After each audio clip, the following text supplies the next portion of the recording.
أعوذ بالله من الشيطان الرجيم.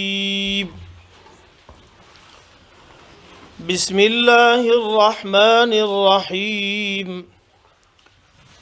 يا أيها الناس اعبدوا ربكم الذي خلقكم والذين من قبلكم لعلكم تتقون. الذي جعل لكم الأرض فراشا والسماء بناء وأنزل من السماء ماء فأخرج به من الثمرات رزقا لكم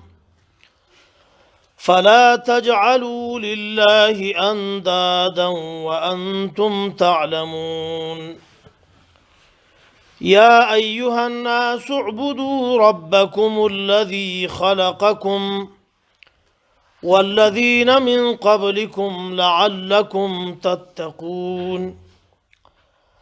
الذي جعل لكم الأرض فراشا والسماء بناء وأنزل من السماء ماء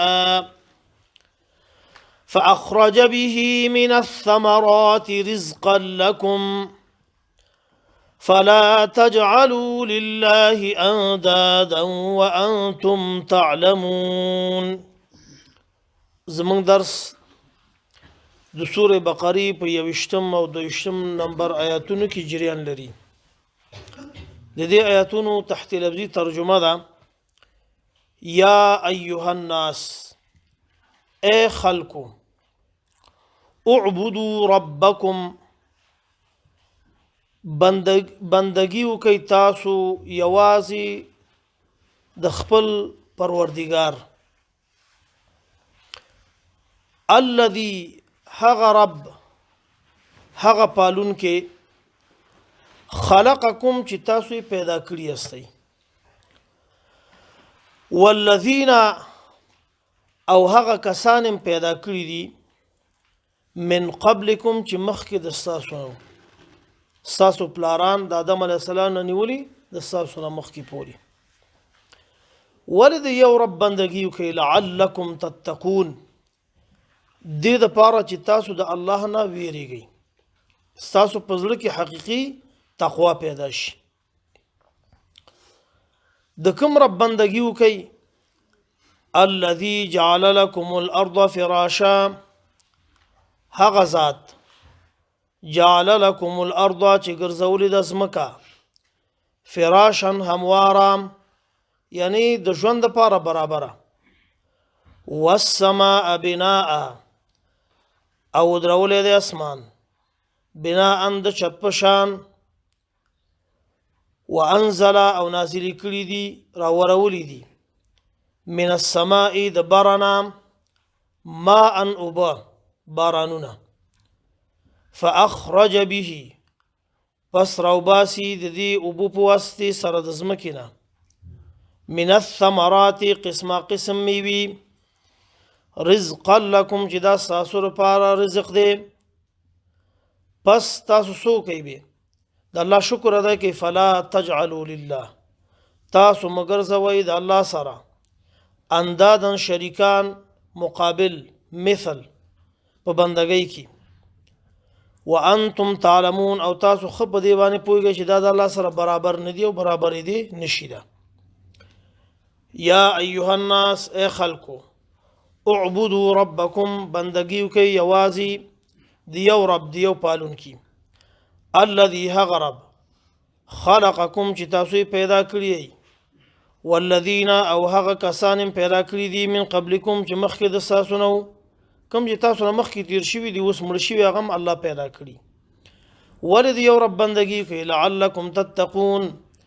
دې لپاره چې تاسو حقیقي تقوادار جوړ شئ، د الله نه یاره ستاسو په زړه کې راشي. د کوم رب بندګي کوي؟ الذي، د هغه ذات، جعل لكم الارض چې ګرځولې د ځمکه، فراشا همواره، مناسبه د ژوند لپاره، والسماء او ګرځولې د اسمان، بناء چت،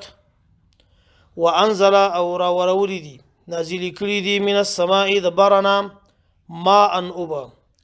فاخرج به روباسي د دې اوبو په واسطې سره د ځمکې نه من الثمرات قسمه قسم میوې رزقا لکم چې دا ستاسو لپاره رزق دی خوراک دی ستاسو لپاره تاسو څوک د الله شکر ادا کوئ فلا تجعلوا تاسو مه ګرځوئ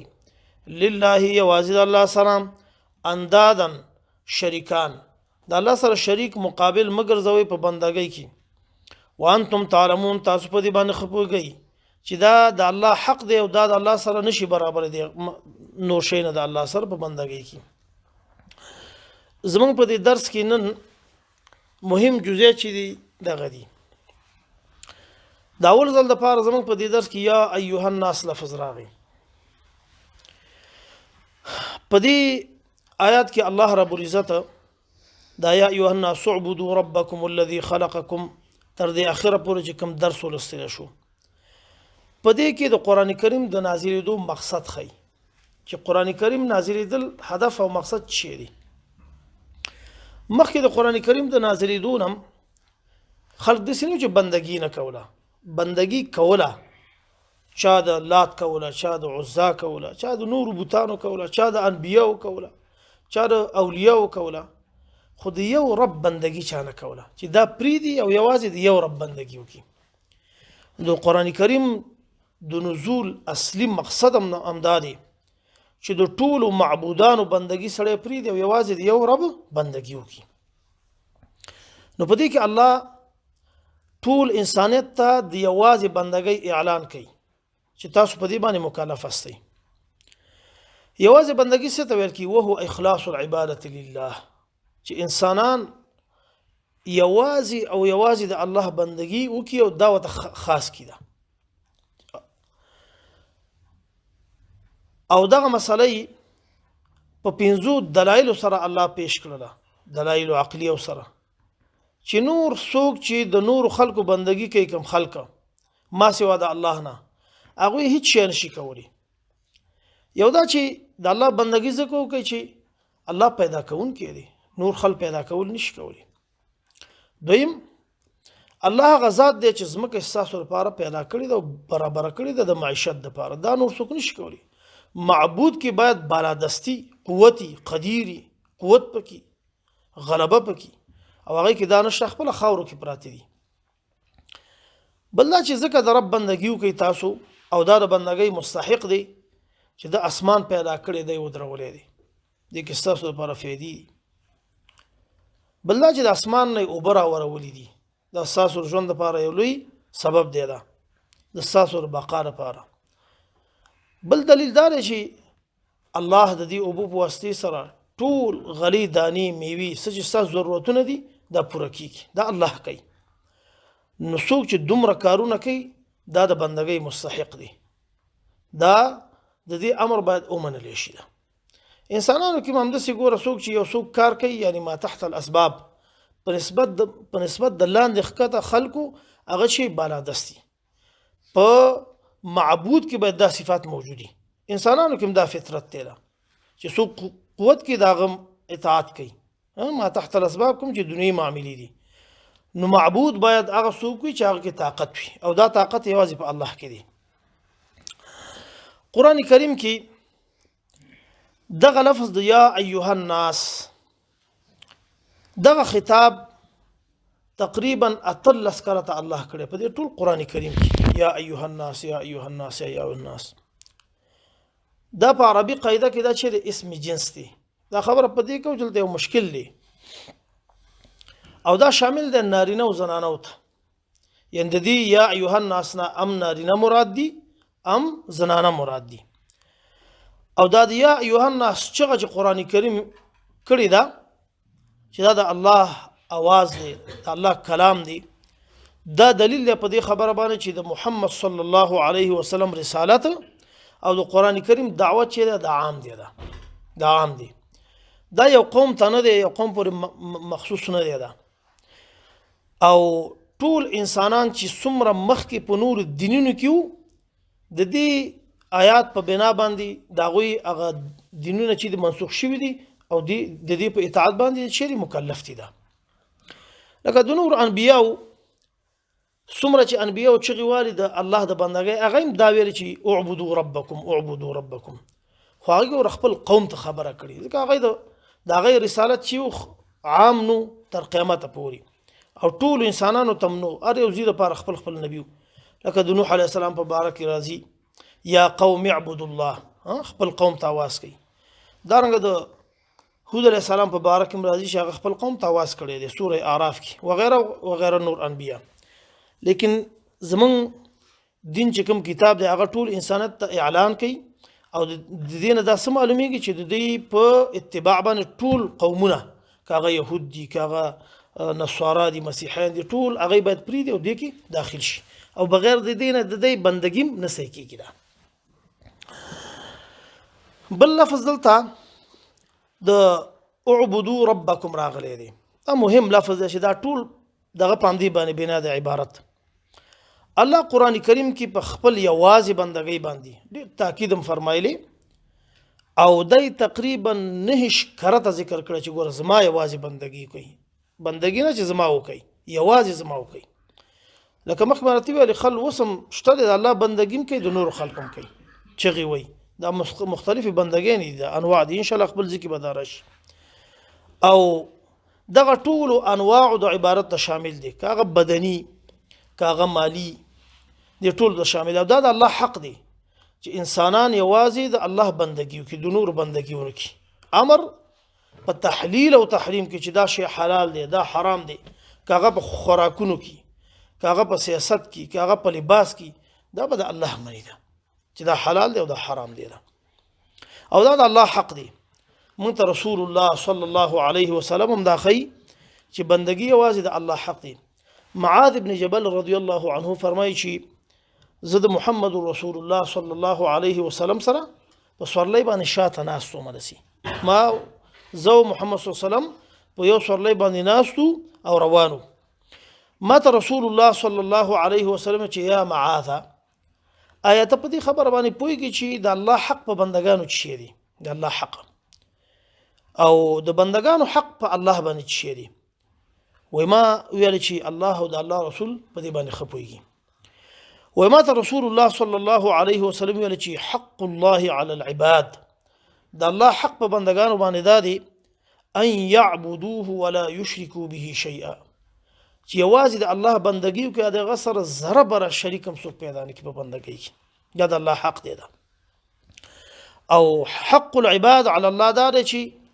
څوک چې یوازې د الله بندګي کړي او په دې بندګۍ باندې ته مرګ راغلی نو الله يعذب بالنار چې دا په اور باندې به ونسي جهنم ته به ونسي نو دا د الله حق دی. د دې وجه نه دغه اخره کې نفي په ډیر تاکید سره چې پس دومره یو څوک چې دومره احسانات تا سره کوي چې تا پیدا کی د عدم نه دی وجود ته راولي بیا تا همداسې پرېنې دي تر مرګه پورې دی وپالي رزق تا ته دا درکوي دا اسباب برابر کړي دي رزق فلا تجعلوا لله اندادا تاسو بیا د سره نور شریکان په عبادت کې مه شریکوئ چې د معبود ګڼئ نورم دا ډېر اوږد بحث دی. لکه اوس بندګي یوازې زموږ او ستاسو په تصور کې خدا ده چې یوازې بندګي چی ده بس دا مونځ او دستي ګوره چغه خپله ندا دا یو بندګي ده. موږ او تاسو چې په مشکلاتو کې هر وخت کې چغه وو الله ته چغه وو یا الله یا الله نور خلک دې کې شریک نو چې هغه راوبلو. داسې بندګي په سیاست کې دا ده چې ته څوک د الله والا وپېژنې دا بندګي ده په دې باندې ته مکلف یې. داسې په خوراکونو کې اوس موږ او تاسو چې شراب نسکو خو په دې باندې معقیده ده چې دا حلال نه دي کنه څوک الله خو نه دی راغلی څوک د لاس نه نیولي دا چیرې موږ دپاره حدود دي دا بندګي ده. نو موږ تاسو په کار دي چې په ټولو شیانو کې د الله چې وکړو حق ومنو بندګي د هغه وکړو. یا ایها الناس ای خلکو اعبدوا ربکم بندګي وکئ تاسو یوازې د یو پالونکي الذي هغه ذات خلقکم چې تاسو پیدا کړي استئ والذین او هغه کسان پیدا کړي دي من قبلکم چې مخکې د تاسو نه دي لعلکم تتقون دې لپاره چې تاسو حقیقي تقوادار جوړ شئ. د الله بندگی سره متقی جوړي د الله بندگی دا قرآن کریم صریح الفاظ دي. الذي جعل لكم الارض د کوم رب بندگی کوي الذي هغه ذات جعل لكم الارض چې ګرځولې ده تاسو لپاره الارض ځمکه فراشا همواره مناسبه د ژوند د معیشت تیرولو لپاره والسماء بناء او ګرځولې د اسمان بناء شت وانزل من السماء او نازلی کړي دي من السماء د بارنا او بد اسمان هر یو شی چې د انسان نه بر دي ته اسمان ویل کیږي ده ما انوب فاخرج به پس روباسي په دې سره من الثمرات قسم میوي رزقا لكم چې د اساس لپاره رزق دی فلا تجعلوا پساس شکر باسي سم کوي فلا تجعلوا تاسو مګرځوي لله د الله سره اندادن شریکان په بندګۍ کې وانتم تعلمون او تاسو خو پوهیږئ په دې باندې چې یوازې بندګي د الله حق دی او په دې باندې پوهیږئ چې دا د الله سره برابر دی هم نشي دعا وکړئ اللهم ربنا آتنا في الدنيا حسنه وفي الآخرة حسنه وقنا عذاب النار یا الله زموږ د زړونو نه د نور هغه محبت چې د ستا سره لازم دی هغه زموږ د زړونو نه وباسي یا الله په موږ باندې رحم وکړي یا الله زموږ سینه د ستا دین لپاره پرانیزي یا الله ستا دین پکې ځای کړي ستا محبت پکې ځای کړي ستا د دین محبت پکې ځای کړي دا ناس ځوانان یا الله ته عالمان کړي زموږ څومره مشکلات دي ناس مجلس نارینه او زنانه څومره دلته اوسېږي یا الله د ټول مشکلات حل په موږ باندې رحم وکړي الله زموږ ګناهونه معاف کړي